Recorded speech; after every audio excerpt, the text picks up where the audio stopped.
Alors, bienvenue à cette émission qui se passe en fait sous forme de table ronde. Vraiment, le sujet de cette table ronde, c'est par rapport aux difficultés que les femmes éprouvent dans le ministère et surtout les servants de Dieu, donc les pasteurs, les épouses des pasteurs et toutes les personnes, toutes les femmes qui sont en position de responsabilité dans l'Église. Comme je disais tantôt, l'objet de cette table ronde, c'est en fait découvrir le secret des unes et des autres par rapport au ministère. Amen. Donc, lorsque nous Amen. allons déjà dans Genèse 2 au verset 18, la parole de Dieu est claire. L'Éternel a trouvé pour un homme une aide. Amen. Et nous savons que une aide, lorsque nous cherchons de l'aide chez quelqu'un, c'est certainement quelqu'un qui a des moyens, c'est quelqu'un qui est fort, c'est quelqu'un qui a des capacités. Or, dans le ministère, au fil de nos expériences, nous nous rendons compte que souvent la femme est reléguée à une position qui est inconfortable, alors que le Seigneur, dès le départ, lui a donné une place de choix. Nous allons aussi voir dans Galates, euh, allons aussi dans Galates, nous allons voir ce que la parole de Dieu nous dit dans Galates 3 au verset 28. Il n'y a plus ni juif ni grec, il n'y a plus ni esclave ni libre, il n'y a plus ni homme ni femme, car tous vous êtes en Jésus-Christ. Donc, ça veut dire qu'en tant que femme chrétienne, il n'y a pas du tout de discrimination. Alors, je vais passer la parole à la servante de Dieu, Grâce, pour qu'elle nous donne un peu son expérience. Est-ce que ces deux versets que nous venons de lire lui disent quelque chose par rapport à son expérience? Amen. Donc, j'ai demandé à la servante de Dieu, Grâce, de se présenter et présenter aussi l'Église dans laquelle elle rend ministère. Amen. Amen. Je suis la servante Grâce Bonguin. Je suis pasteur et épouse de pasteur. Nous avons un ministère qui est dénommé Église baptiste nationale du Cameroun. Et ce que je peux dire par rapport à mon expérience dans le ministère, c'est que dans le ministère où j'exerce avec mon époux, je suis très bien, comment je peux dire ça, je suis très bien entourée. Je ne vis pas de discrimination, je ne vis pas de préjugés. Je rends un ministère normalement. Mais j'ai commencé ma vie spirituelle dans une église où les femmes ne rendaient pas ministère. Ce qui fait que j'avais de la peine d'accepter mon appel. J'avais de la peine d'accepter mon appel. Mais quand le Seigneur m'a parlé par rapport à mon appel après l'école biblique, j'ai accepté l'appel et je sais que ce n'est pas de moi-même que j'aurai un ministère, alors que vraiment ce complexe est parti de mon esprit et depuis j'aurai un ministère vraiment librement et avec joie.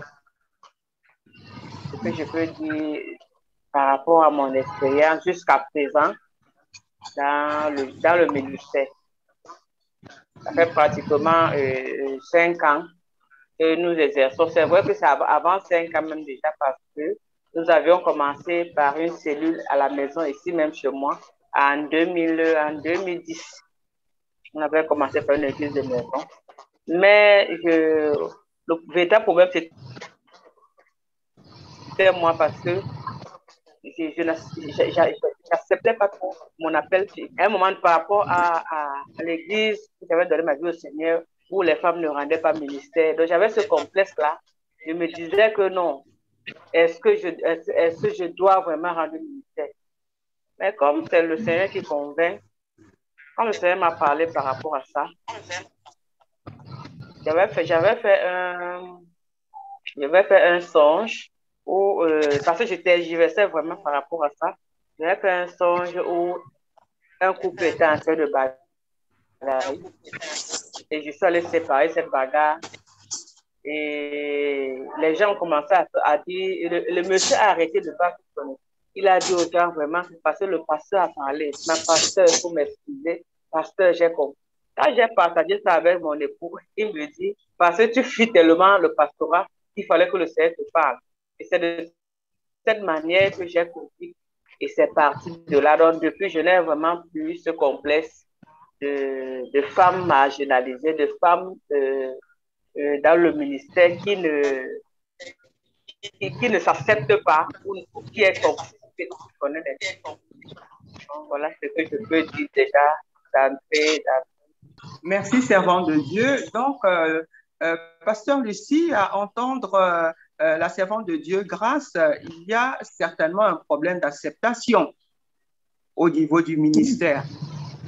Parce que le plus souvent, avec la marginalisation de la femme, quand tu entres dans le ministère, même quand le Seigneur t'appelle, tu as du mal à accepter. Parce que tu as tellement entendu que oui, les femmes n'ont pas le droit d'enseigner, les femmes n'ont pas le droit, les femmes ont été tellement marginalisées. Même moi, j'ai eu ce problème. J'ai eu du mal même à accepter mon appel, moi personnellement. Pas qu'on m'a refusé. Le jour où le Seigneur m'a dit et que mon premier pasteur m'a dit que voilà, je t'appelle pour être pasteur, j'ai refusé. Je me suis dit, ah, ce n'est pas moi, peut-être, je ne sais pas, j'ai eu du mal. Il a fallu que je rentre à la maison, que le Saint-Esprit me dit que c'est moi qui t'appelle, que j'accepte. Je suis d'accord avec elle parce qu'avec l'éducation qu'on a eue avant, où on nous a dit qu'on n'avait pas le droit, bon, qu'on le veuille quelque part, ça te poursuit et puis c'est là, quoi. Ça, c'est vrai que par rapport à l'acceptation, ça nous dirige vers un volet qui est assez important, ça veut dire au niveau de la femme elle-même. Oui, Donc, voilà.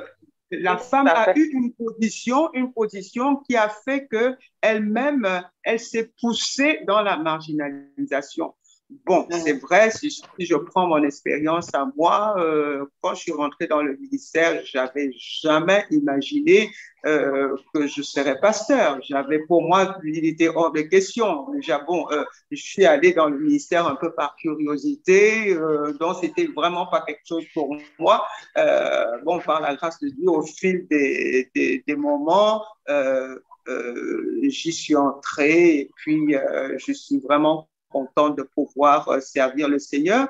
Mais au départ, il faut dire que la femme elle-même s'est refusée au ministère. Est-ce que l'ancienne Zine peut nous apporter un petit éclairage par rapport à son expérience à elle? Oui, je te remercie, pasteur, de me passer la parole. Je sais une chose, c'est que ça n'a pas été facile parce que moi, j'avais un époux qui était chrétien de nom, mais qui n'était pas pratiquant. Donc, ce n'était pas très facile pour moi de vraiment m'accrocher à la parole parce que, à Dieu, parce que au début, je me demandais si j'y allais vraiment parce que par aventure, par curiosité, comme tu as dit. Et entre-temps, j'ai vu que le Seigneur avait raison de parler parce que je trouvais quand même des réponses à ce que je cherchais. Donc, du coup, je me suis intéressée à ça. Mais ça n'a pas été facile parce que quand moi, je me suis vraiment mise à m'intéresser, lui ne comprenait pas que du coup, je change de camp, que je sois en train d'aller plutôt voir ailleurs. Il m'a même demandé à un moment de choisir. Je lui ai dit non. Maintenant que j'ai compris, je continue dans ce que j'ai commencé. Et puis, petit à petit, lui-même a vu qu'il y avait des améliorations dans mon comportement. Et puis bon, on a fait avec. Et puis bon, j'ai continué à m'intéresser aux choses de Dieu jusqu'au jour où j'ai vu qu'il fallait que j'arrête un peu, je me stabilise quelque part. Et puis voilà, c'est parti. Jusqu'aujourd'hui, voilà un peu ce que je peux dire. Merci, ancienne Edine.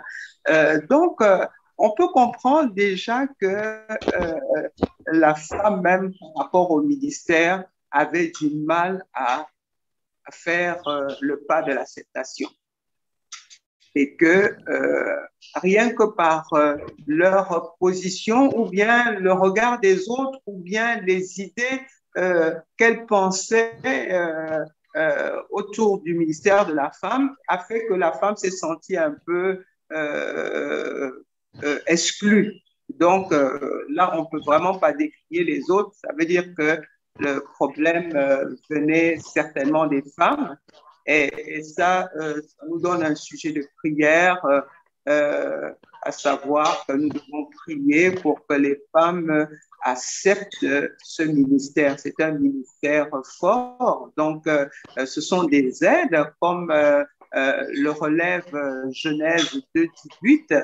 Dieu, au départ, a donné un ministère, un rôle très important à la femme, puisqu'il dit il n'est pas bon que l'homme soit seul. Donc, elle devait venir combler la mission de l'homme afin qu'il soit confortable dans ce que le Seigneur avait fait pour lui. Donc, c'est vraiment important de pouvoir prier pour que les femmes s'acceptent, qu'elles n'aient pas à attendre ce que les autres vont dire, mais qu'elles comprennent que sur la terre, elles ont une mission, à savoir d'être un bras fort. Amen. Et lorsqu'on s'assume comme bras fort, amen, il y a beaucoup de choses qu'on n'accepte pas. Amen.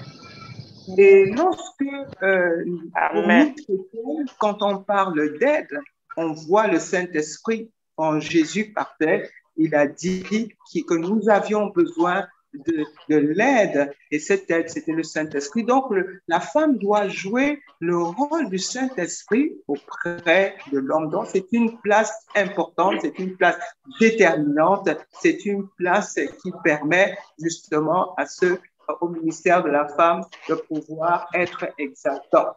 Donc, nous voulons vraiment demander au Saint-Esprit de Dieu, parce que nous devons jouer le rôle du Saint-Esprit, de nous aider afin que nous soyons forts dans le ministère, afin que nous soyons efficaces dans le ministère et que nous ne nous voyons plus comme des personnes exclues, mais comme des personnes déterminantes. Amen. Donc, je vais demander encore à la servante de Dieu, le pasteur Lucie, de prier dans ce sens-là. Seigneur, nous te bénissons, nous te louons, nous te magnifions, nous t'exaltons pour ce jour, pour cette conférence. Nous t'exaltons, nous te bénissons en tant que femme. Seigneur, tu nous as élus et tu nous as choisis pour être l'aide. En fait, tu nous as donné le même rôle que tu as donné au Saint-Esprit.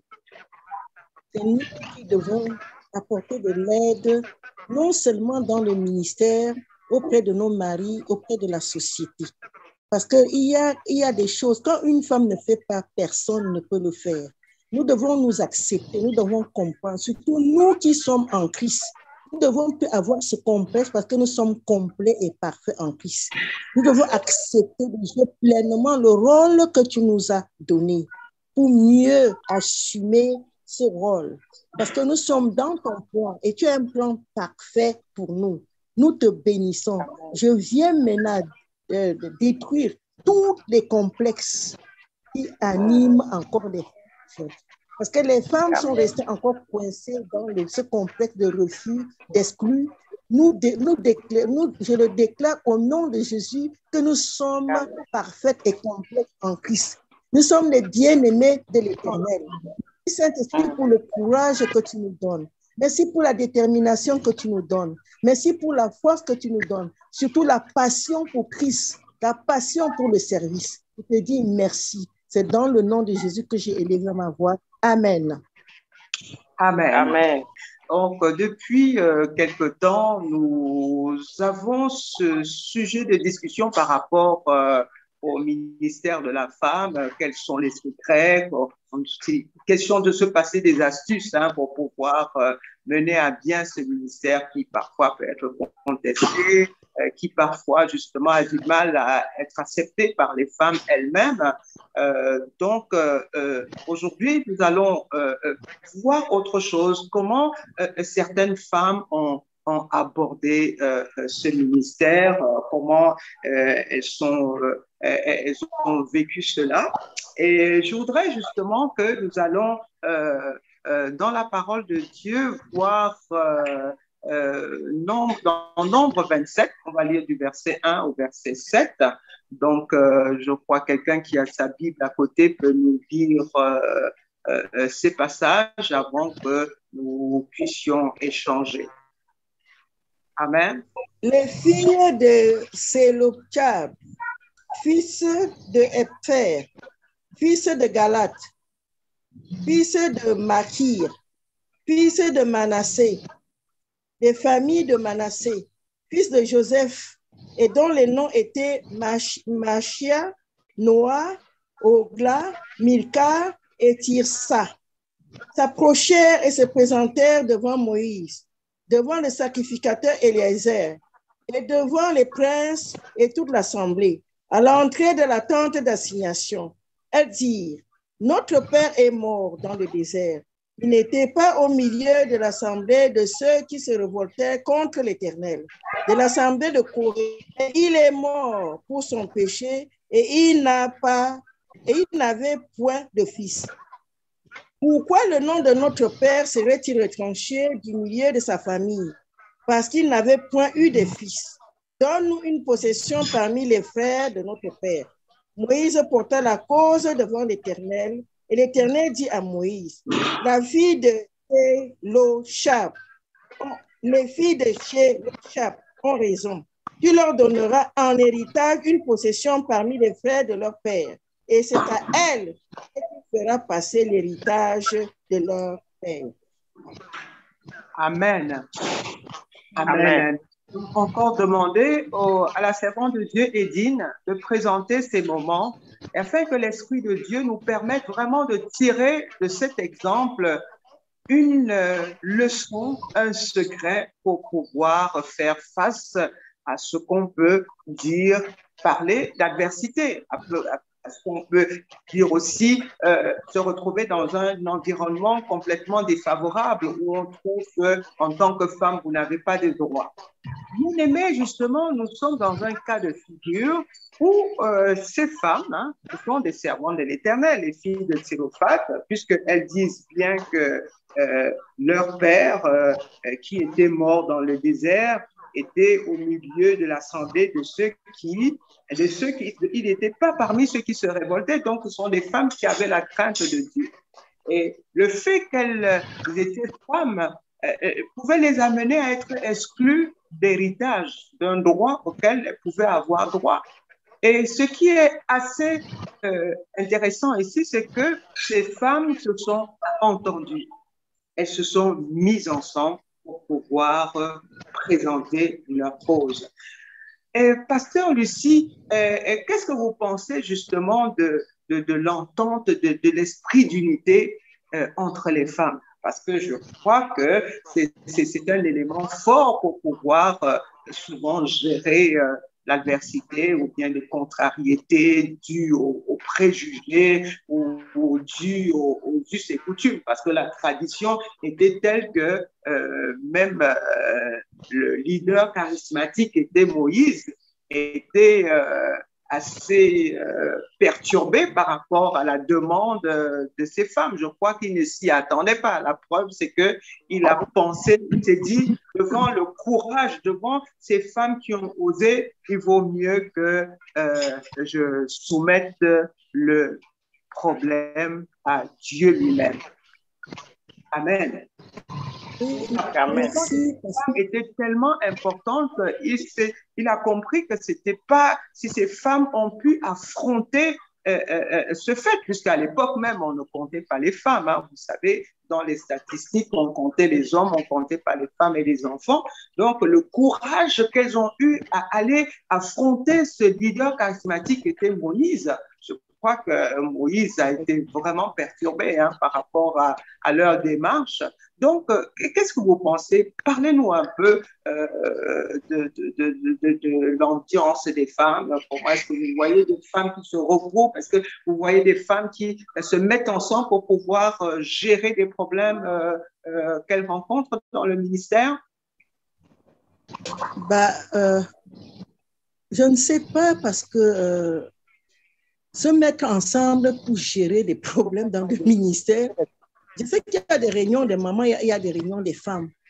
Mais c'est toujours, je ne sais pas si ce sont des réunions constructives ou pas, parce que franchement, je ne vois pas tellement la différence.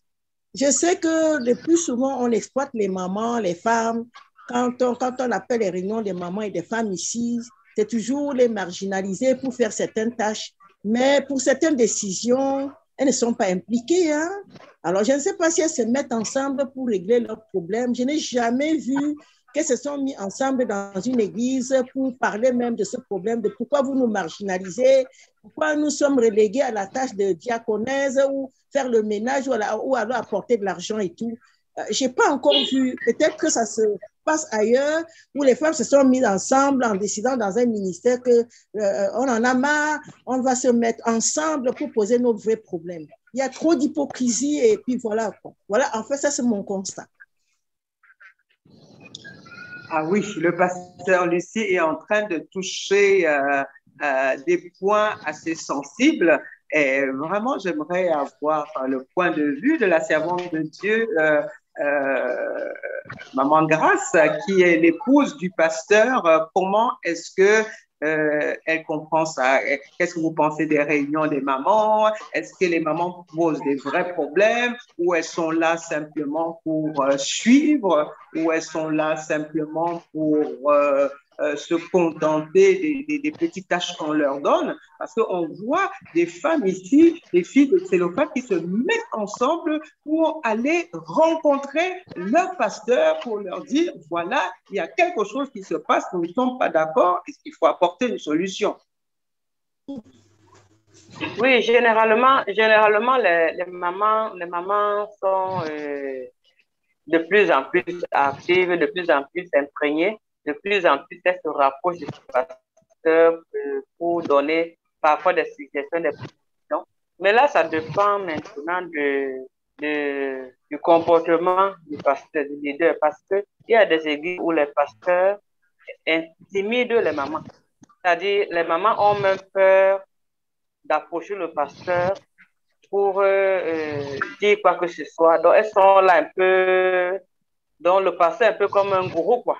Mais si dans le ministère, le pasteur prône pour le dialogue, pour un climat sain et bienséant et agréable, les mamans maintenant se sentent impliquées, elles se sentent bien avec leur pasteur. Dans ce cas, elles approchent le pasteur, elles communiquent avec le pasteur, propos des choses, et là, le pasteur même bénéficie des collaborateurs vraiment, comment dirais-je, je peux dire compétentes. Donc, le pasteur même bénéficie de cette personne qui l'entoure.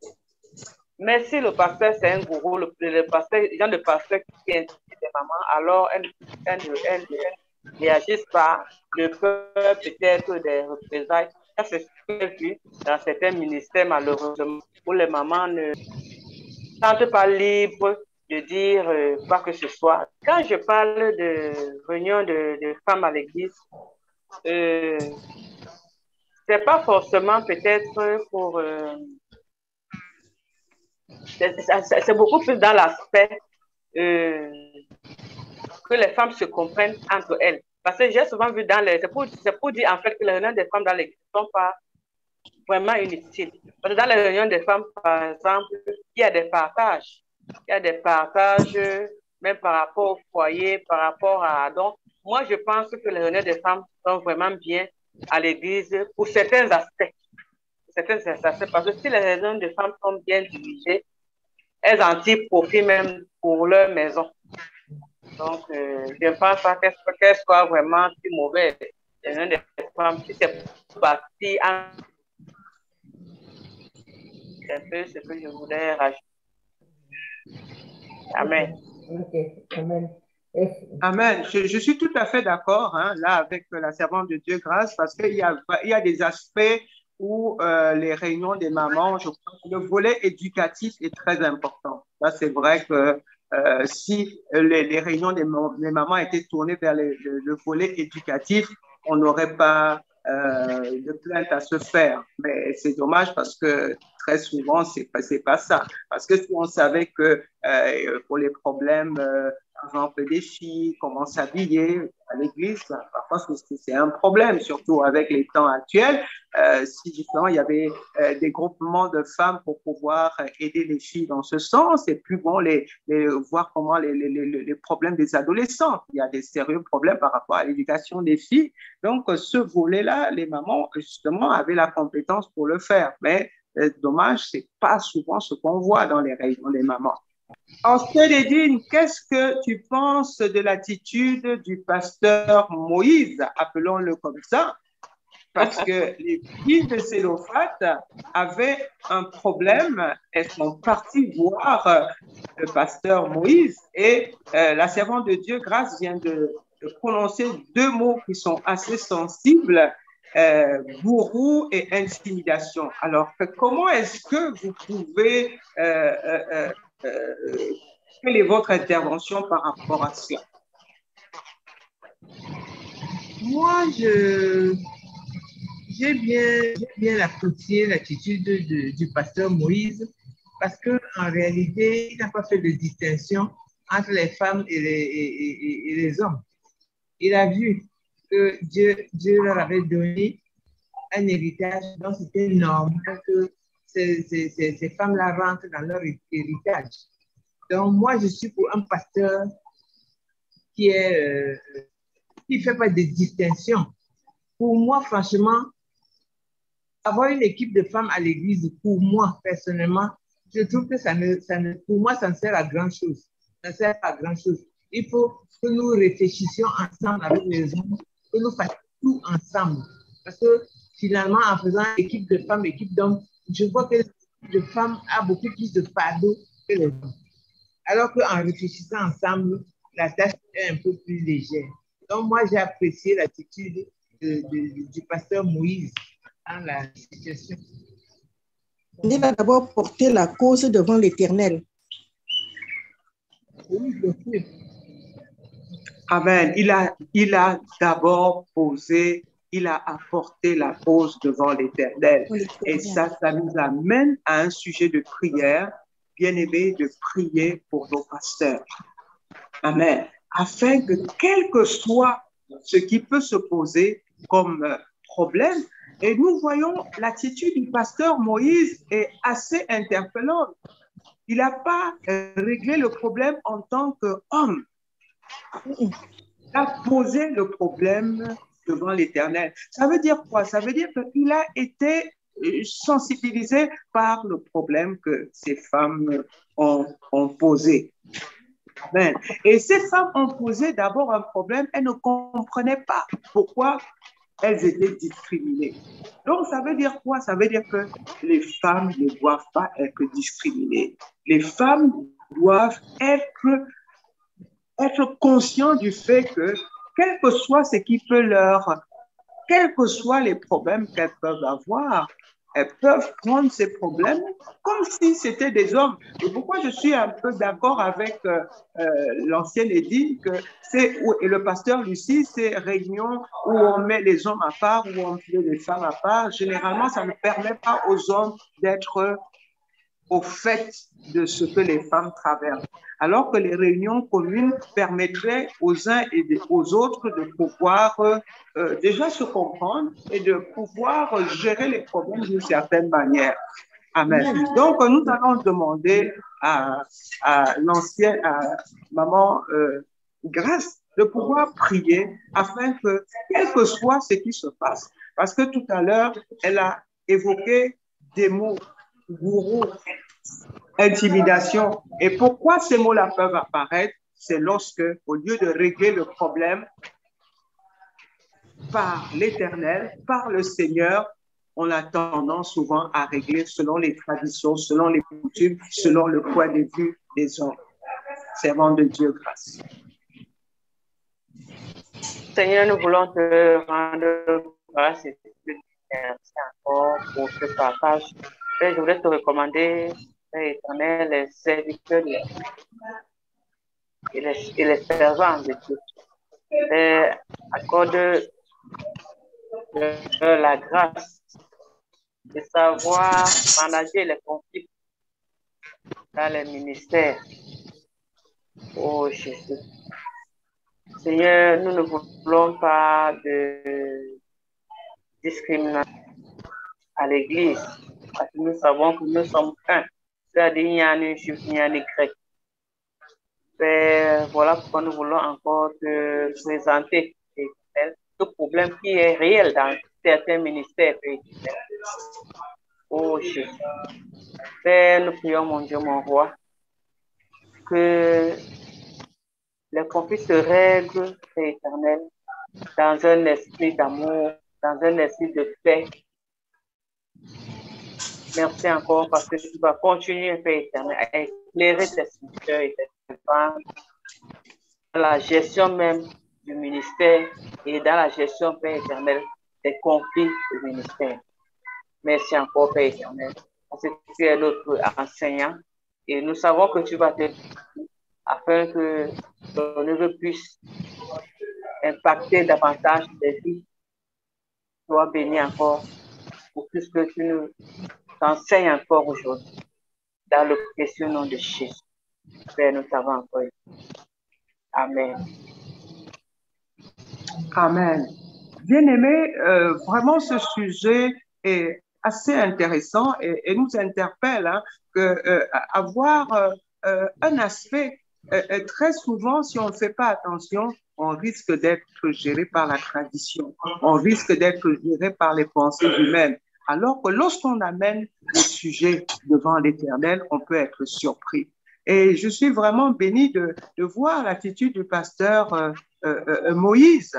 Et lorsque nous pensons que c'est lui qui avait reçu la loi et que aujourd'hui, malgré la grâce, beaucoup ont encore tendance à nous amener vers la loi, alors que lui qui avait reçu la loi de l'Éternel avait déjà compris une chose, que le problème des femmes pouvait se régler de manière différente de ce que les hommes pensent.